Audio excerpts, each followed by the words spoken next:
grabe guys, dito tayo sa Mazda at of course, kukunin na natin ang sasakyan. Brand new, all new Mazda CX-5.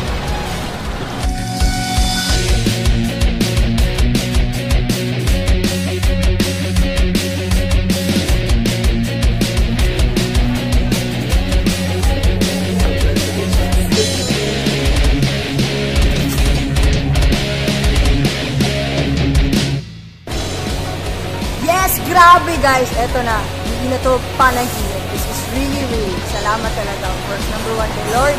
And second, AIM Global. Saan ka pa? Dapat ikaw rin ba? Grabe guys, lahat ng pagod, lahat ng puyat, sakripisyo, rejections, lahat ng yan, mababaliwala pag may resulta ka. Don't ever give up on your dreams. Kasi in God, through AIM Global, lahat talaga ng pangarap mo pwede makuha. And now, after a year, grabe guys, mainit-init pa, fresh na fresh. Grabe, meron na ako. One of my favorite cars, one of my favorite cars. Ito na, all new Mazda CX-5.